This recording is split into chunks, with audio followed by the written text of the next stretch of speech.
welcome to the Woman Fully Alive podcast. I'm your host, Madeleine, and the purpose of this podcast is to speak to women midlife and beyond who are ready for the fullest expansion of their life. So in this video today, I want to unpack this idea of archetypes and how archetypes can monumentally help us in our own healing.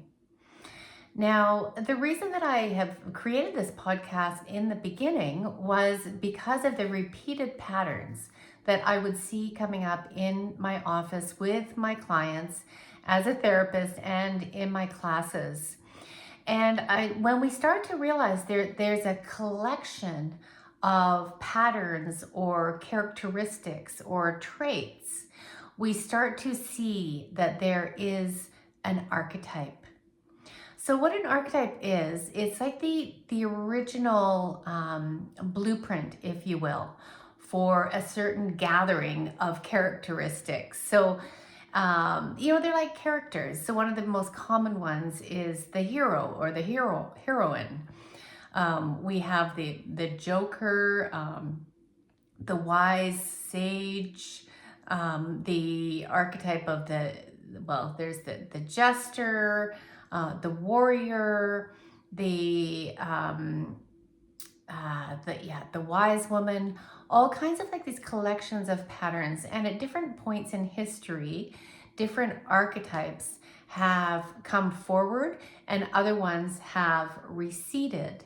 And we usually have, a predominant archetype, but we can also take on different characteristics of different archetypes. So there's actually been some research published around the archetype of the crone and how women in their elder years or their older years or years after midlife who identified with the archetype of the crone actually started to take on her characteristics of feeling empowered, feeling sovereign, of being the wise woman, and feeling confident. And so when I started to explore this idea of archetypes, it's almost like it increased the amount of healing that was happening when we could identify coming up in the moment that particular archetype. So if you're here on my podcast listening about expansion at midlife, often the most common archetype that I see coming up that can get in the way of our own expansion is this archetype of the good girl. Now, this was imprinted on us across the board in our lifetime on this planet at this particular time and in the past few generations. It hasn't always been like that. But this archetype got embedded in religion, what means a good girl, in politics, fighting for women's bodies, in education, in healthcare, all of these institutions. And it really downloaded into our behavior, into what makes us good. Well, I'm here to tell you that you don't have to try or be anything different than who you are to be good. You were born good. You only learned beliefs and habits that got in the way, that clouded the light of your own goodness. So let's start from there. And then we have this template of the good girl that comes along and says, well, good girls don't get angry. Good girls don't get divorced. Good girls are definitely good mothers and they have well-behaved children. Good girls dress a certain way. They talk a certain way and they behave a certain way. They're quiet. They're not too loud. They're not too big. They're not too bossy. They're There's so many. They're not arrogant. They don't brag. And they look after the people around them. So in many cultures today, the women that are celebrated are the ones that can look after the kids, look after the aging parents, keep a good house, keep a clean house, do it all and look good while we're doing it. And this has been the basis of so much distress for women. That's the price we pay for being good, for having good behavior, so that we're not labeled or judged or criticized for being bad. It sounds pretty simple, but if you think about how it filters into your own life, into your own body, it has created so much depression, anxiety, definitely eating disorders, and more. Being nice is one of those behaviors that has been implicated in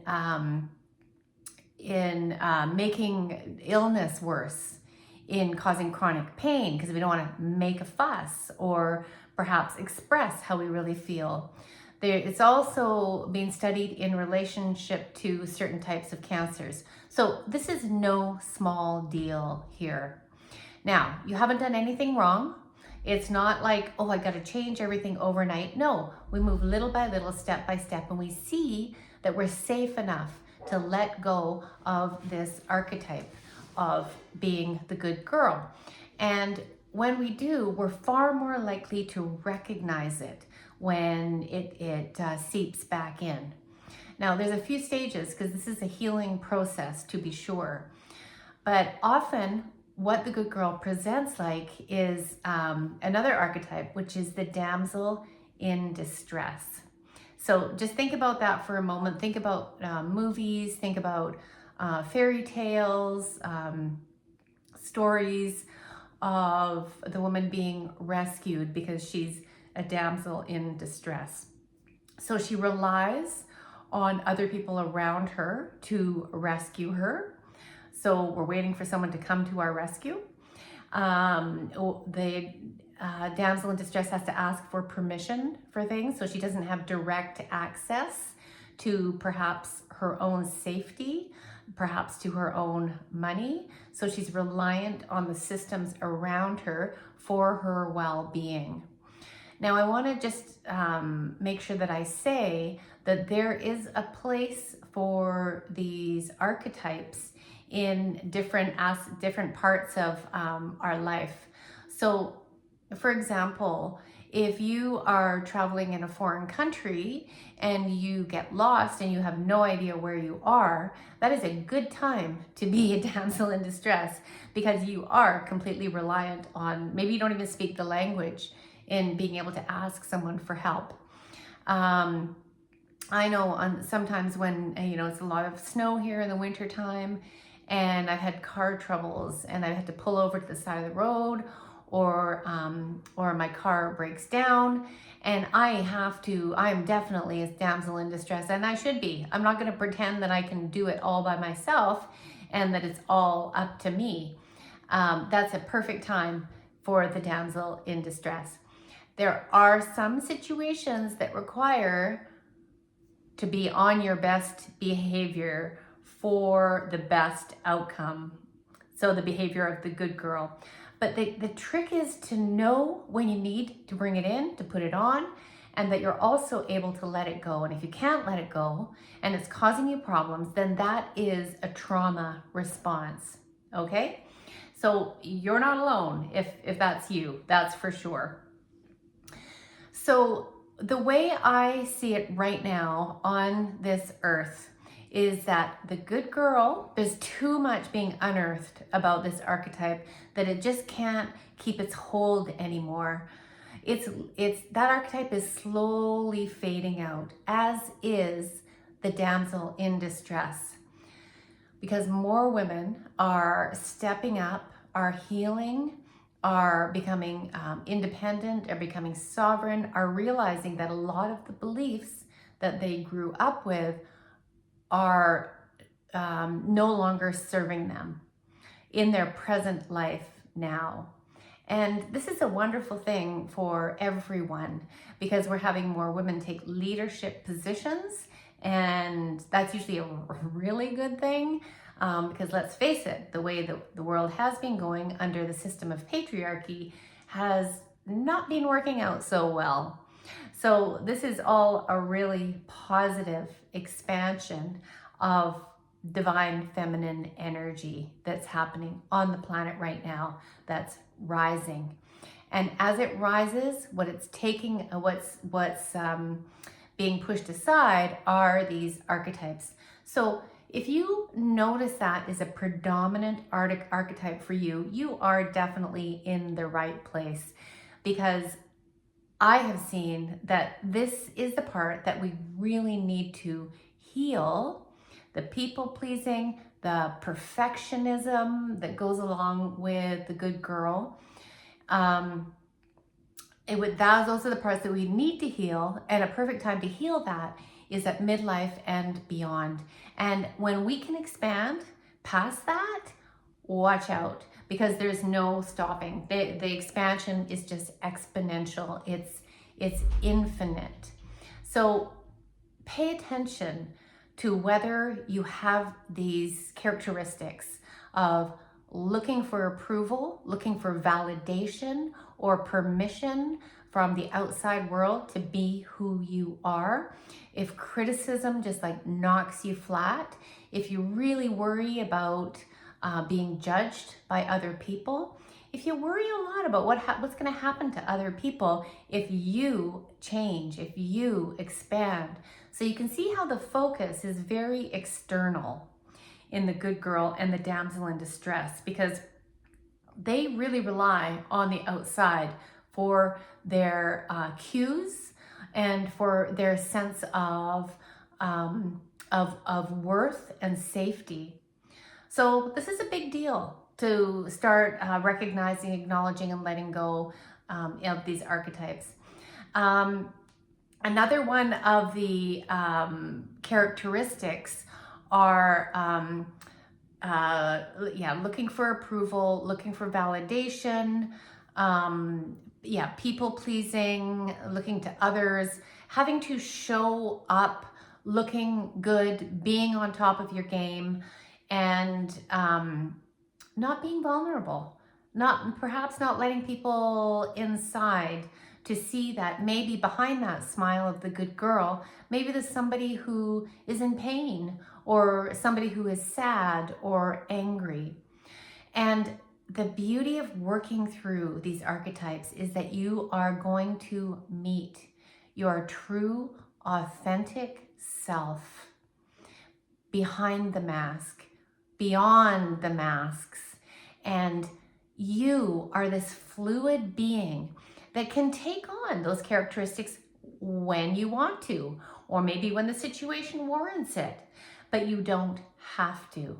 And that is the energetic difference, is that it is a choice, and that you're aware and you're awake to yourself doing that. So it's no longer a subconscious pattern, it's actually a conscious choice.